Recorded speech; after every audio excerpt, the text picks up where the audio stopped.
Welcome everyone. We are back with Tech Talks 3.0. So in Tech Talks, what we do is we usually explore different domains of technology, and this is our first episode today with 3.0. And today we have Atredi with us over here. So she's currently in her fourth year from the Department of Computer Science and Technology, and she has a deep commitment to open source development. Today we'll be talking about the open source domain.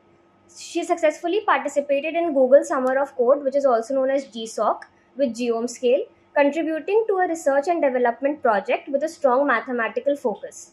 She has also cracked Outreachy with Bioconductor, where she further developed her skills in open source contributions. With her extensive experience in prestigious programs like Outreachy and GSOC, she brings valuable insights and guidance for those aspiring to make significant impact in the open source community. So, jumping right into the questions, Didi, can you tell us what is open source and how did you get into this domain? Yeah. Open source software is basically software which is available to everyone, freely available to everyone. Anyone can try to make the code better, or anyone can access the code base and do whatever they feel is going to make the code more efficient. Did any of you ever try to post any question on Stack Overflow? So yeah, almost everyone has used it. I think you find that the community there is kind of not friendly. But the thing is, with open source, everyone is really friendly. Uh, every time you have any doubt and you post it or you raise an issue, you'll always find someone there who will be there to guide you or to tell you what's right or wrong. I think that was one of the best parts of open source. When I was in the winter of 2021, I was looking at different domains of technology. During that time, I discovered that, in fact, NASA has a program where they fund open source projects that might actually be helpful for space research. You'll find many such instances. So I think that's how I realized how impactful open source actually can be. So that's how I got into open source. So, coming to the next question, what was your preparation for Outreachy and GSOC? And would you like to give us any advice for anyone aiming for open source? So, as for Outreachy or GSOC, I didn't especially prepare anything as such. Like everyone else, I also had a couple of projects that I had focused on. So, one of them was a full stack project. It was more based towards the front end part. So, I used React and those things. I think I was strong at C++. While applying for Outreachy, what caught me was the project, because it was an R&D project and it was a very new and different kind of a thing. It was very much focused on research and data science. The thing about Outreachy is I knew some of the tech stack, that is R. I had done some programming in R before. However, they also wanted literature reviews of research paper. That was something that I had to learn on the job. And I think they're very helpful because they, in fact, give you extra time to learn things that you don't know. As for Google Summer of Code, I had absolutely no preparation. But I was always looking for projects which had a strong C++ code base. And the project I chose was mainly dependent on pure mathematics and C++. So I think my advice would be just do what you love to do. It's great if you are confident in a particular kind of research or particular domain of tech. You'll surely find some great or new kinds of projects in Google Summer of Code. So coming to, like you said, you chose the code base of C++. So do you have any advice on how, like, what are the steps or procedures that we should take before choosing on a project, before selecting a project? So, as for the project selection, this comes during the contribution period. It's very important to sort your projects according to the tech stack that you're confident in. So, as for the C++ tech stack, obviously I had to sort by C++. There are many different domains like blockchain or any specific programming language or full stack projects or machine learning, etc. So, once you sort through them, you have to look and see which of the projects is realistic for you to do, because some of them look a lot tough but they turn out to be not so tough, and some of them might look simpler than what they actually are. The best thing is to look at the code base. If you see that you can't figure out anything, then obviously you can always post an issue or comment in the open source or on their GitHub. um, but my advice is, if you can't understand or figure out anything, then maybe you should leave that code base out. It's also important to look at the organizations who for especially for GSOC, because a lot of the times in GSOC, we have to prepare or look at the organizations that get selected beforehand. You always don't get selected if you become a bit late, because a lot of applicants actually start contributing to Google Summer of Code organizations from December. So, as for how you're choosing your code base or project, um, you have to figure out the code base on your own, and always try to understand whatever is going on, at least by asking questions or posting doubts. So just like you said, there might be code bases that we are unfamiliar with or Yeah. unaware about. So how do we go about learning more about them in the time period given to contribute to a specific project? So Hmm. can you tell us how did you tackle that problem? Yeah. So, personally, for me, I had applied to several organizations and I got a good response from two of them.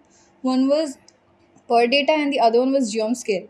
So, as for Per Data, their code base was really complex. I figured out some things. They focused on audiovisual programming. I figured out some things, but I figured out I probably wouldn't have been able to understand most of it. For Geom Scale, also the code base was tough, but the mentor was really helpful. So I started emailing the mentor as well as asking my questions on the comments of their GitHub. Their responses were actually really good. I personally I had to make a draft proposal for Google Summer of Code that everyone has to submit at the end of the contribution period. So this proposal had an outline of what I had understood and what I was aiming to do in order to make the code base better. So one thing I would say is try to solve the issues that are already pre-existing. Always check if whatever you're doing to solve the issues, if it is introducing some new errors. It's fine if they do, but you have to create a new issue after that. Be very familiar with Git and GitHub, and that's about it. So now that you said about issues and everything that the proposals that you had to give, can you give us insights on how did you go, like your procedure for submitting proposals, or what exactly happens during GSOC? Yeah. So obviously the most important phase is the contribution period. It starts with emailing or contacting your mentors. Most of the mentors are actually really helpful. So you have to make a draft proposal, and in most of the cases who get selected, you have to make multiple drafts. Personally, I made 6 drafts, and the final draft was the one that my mentor had finally given the green flag to. So that was one that I submitted and it got selected. One thing about making proposals is that once you make different drafts and looking at the feedback of your mentor, I think you can figure out a lot about what to do next. Communication with your mentor is the most important thing here. So coming back to GSOC, is it mandatory to contribute for a very long time to be recognized or have a contribution in GSOC? This mostly or almost completely depends on the kind of organization you're contributing to. Um, One example might be CERN, another one is Chromium. There, the people who get selected, I think, actually contribute for a very long period of time. It might even extend 1 or 2 years. So, some organizations might have a more complex database or code base. Usually, there the contributions don't go on for so long. So it's very important to look at the history of the organization that you're applying to. uh, like as I said, for CERN it's really competitive. You might have even heard the name. So it's so competitive that usually I've even heard people who have been getting the GSOC since 2020. They have done successive like 3 or 4 GSOC. So the important thing is they're not looking for contributions for very long or someone extraordinary or anything like that. Really, you just have to convince your mentor that you'll be able to do the job, and you'll do a good job with their code base. You have a good understanding of the code base, and that's about it. So personally, I did not contribute for a very long time. I actually started in the contribution period, which opens from around March and goes on for 1 month. So you'll be fine if you start contributing from the contribution period itself, but you have to give efforts from before that. Definitely. I think December is a good time to start. January is a good time to start as well, but by January, I think you'll get a lot of coursework and college things to do. And finally, my last question will be: can you tell us what exactly Outreachy or GSOC is? And do you have any, would you like to tell us more about any other open source uh, programs? Yeah. So Outreachy accepts very few people. During my time, they accepted only 63 people. Outreachy doesn't have those many of projects. They have around maybe 30 to 40 projects. So for Outreachy, you have to go through an initial application. Once you pass that, uh, that is basically you'll have to write personal statements kind of things. Once you are approved, after that you'll have to go to the contribution period, which is of course the most important time. It is during this time that you have to make most of your code contributions or personal contributions that you might email your mentor. And as for Google Summer of Code, they have a very stringent timeline. A special thing about Google Summer of Code is once they announce the accepted list of mentor organizations, you'll get around 2 weeks to select which mentor organization or which project you want to work for, and you can start emailing them. This is not the contribution period. So you can kind of figure out which one you're not going to do or which one you're going to do, because there are like a lot of organizations in Google Summer of Code, and this is one of the most difficult parts. Yeah, so after this comes the contribution period when you start working on it. Most of the organizations have prerequisite tasks that you're supposed to complete. Also, of course, it's better if you're able to solve issues or raise new issues, and in general improve the code base, recognize bugs, fix bugs, etc. After the contribution period is over, it is still good if you keep contributing until the results are out, because that way the mentors will know that you're serious about this, and they'll know that your aim is not just to clear Google Summer of Code, but also that you want to work for their code base, or that your aim is actually open source. And what are the benefits of participating in open source programs? What have you achieved from it? Hmm.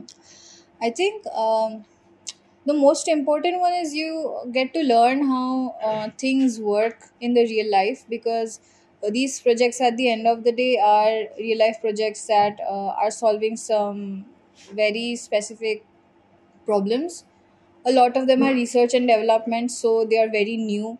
These things might actually be very important a few years from now. You never know which open source project will be the next big thing. Like currently we have blockchain or IoT.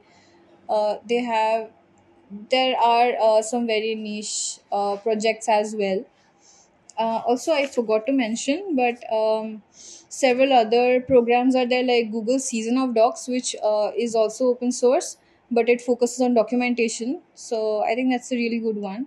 There's Linux Found LFX. It's for Linux. You can apply for that. That's good as well.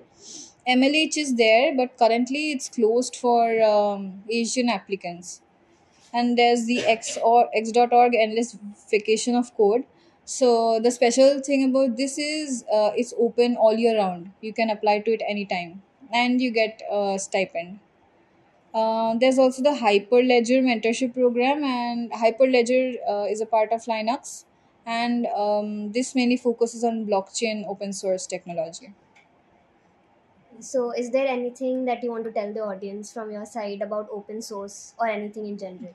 Yeah, about open source, I think as of now it'll be really good if you're passionate, or if you want to contribute to open source, because at the end of the day it's code that anyone can access, and I think it's one of the most important and helpful things in the world.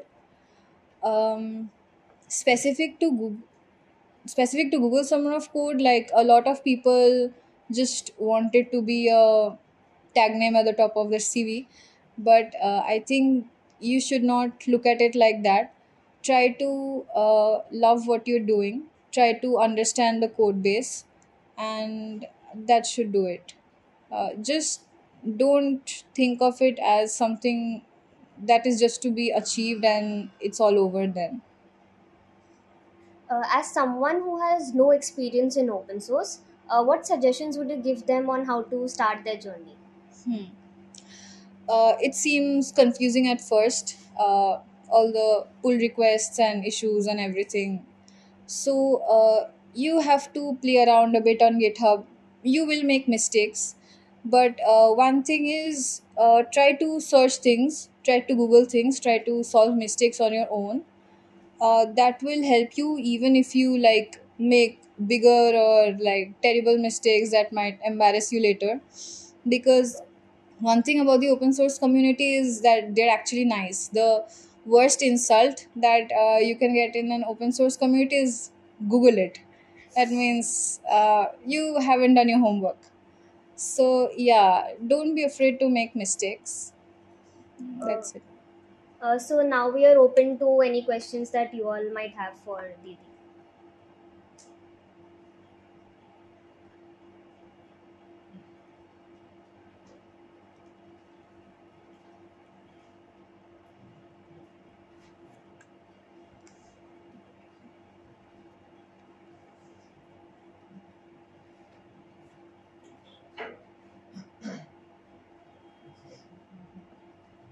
Yeah. uh, how to become a more efficient Google searcher, like as a programmer? A more efficient Google searcher. Um, I mean, I don't have any other tips other than keywords. You could you could add Stack Overflow or Reddit at the end of your Or search. like site equals to this.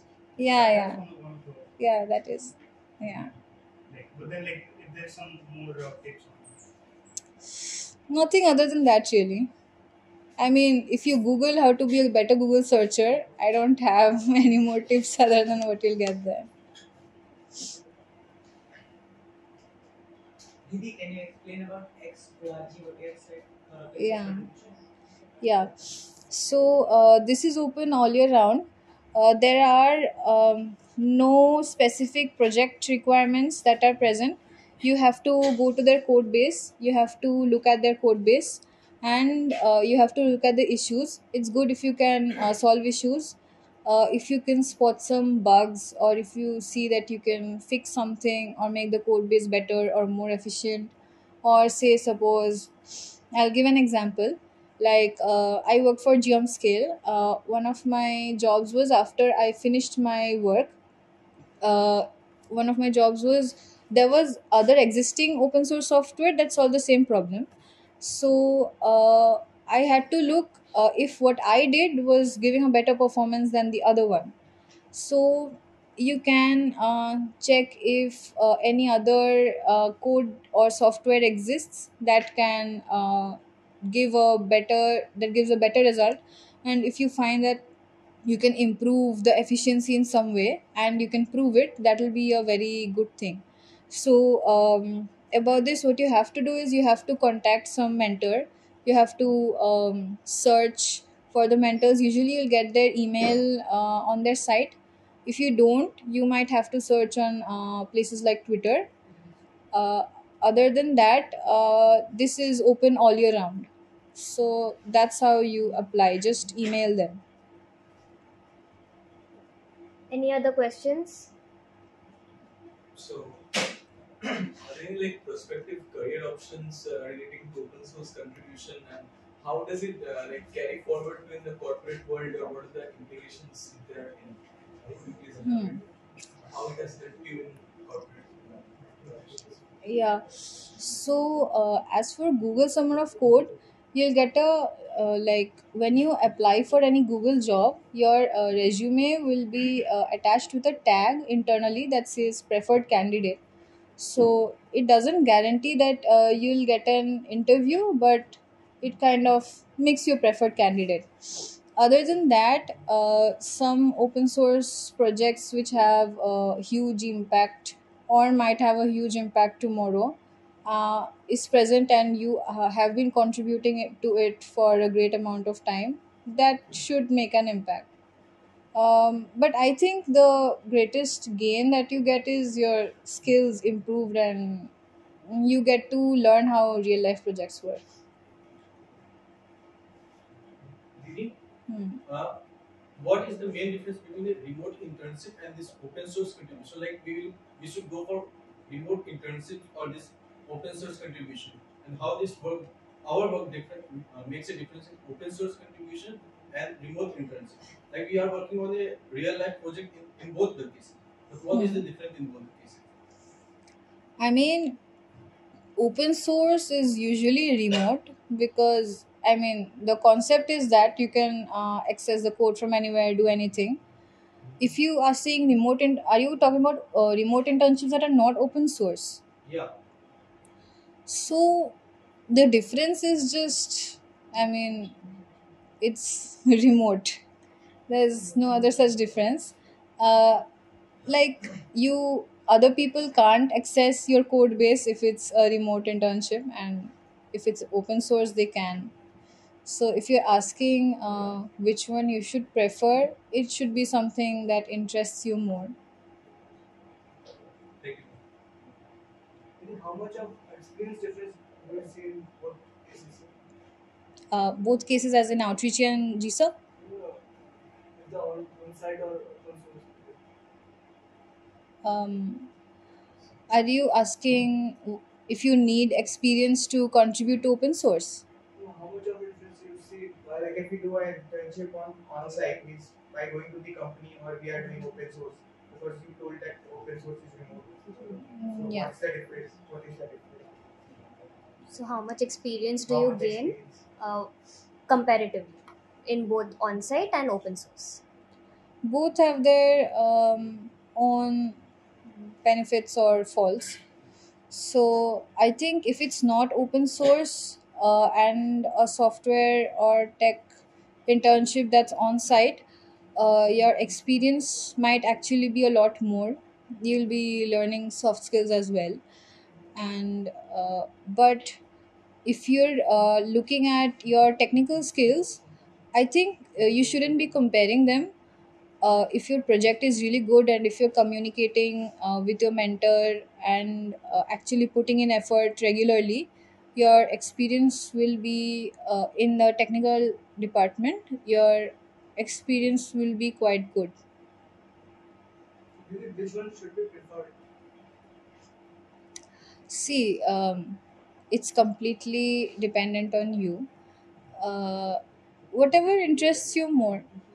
um, Open source is something that, I mean, the thing different with open source is everyone can access it, everyone can look at it, it's a collaborative thing. So if you enjoy that and enjoy working with other people, plus like people contribute to it from everywhere in the world, so it's a different kind of a thing. So there's not, you can't really compare these. Maybe how did you manage time between the college coursework or the open source contribution and your personal life? Or Yeah. how did you manage your time? So I kind of prioritize things. There were vivas or whatever. So I did more of open source contribution on days where maybe I should have focused on coursework more. The most important thing is to prioritize things. So I had a strict routine that I tried to follow, especially during the Google Summer of Code contribution period. So that's what I would say. Follow a routine and prioritize your work. So, is anyone do any of you seriously want to apply for GSOC or so? I can send you my proposal template. It's very important, and I think it's good if you start contributing from. Actually, January is the best time. But January, your coursework will start. December we have the 4 month vacation, so we can start. December will be good.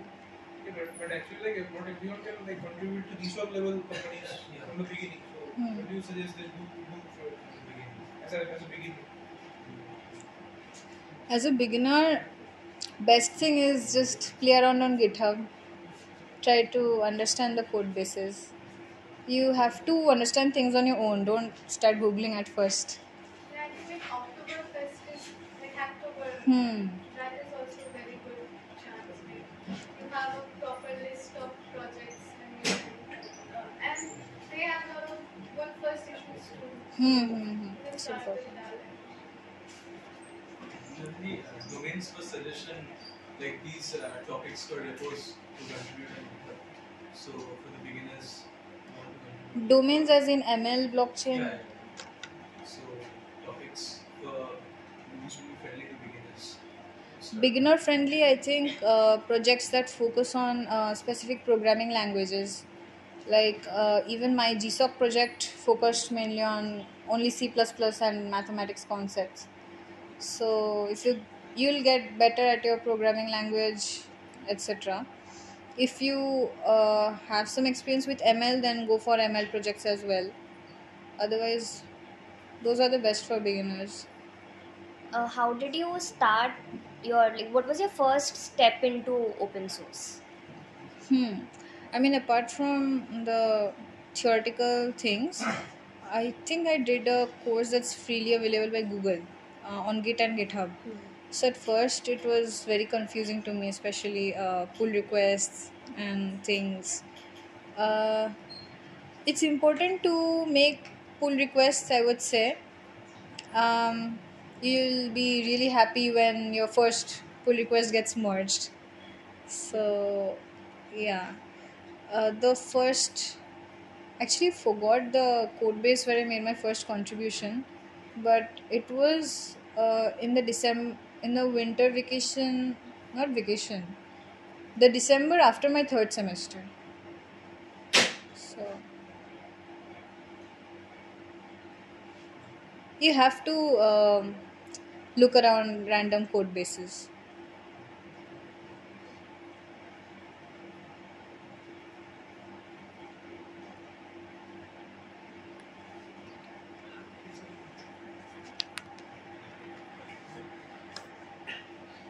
So that is it. And Thank you, Atreyi. Thank you. We'll end the session here. Thank you everyone for attending. Thank you.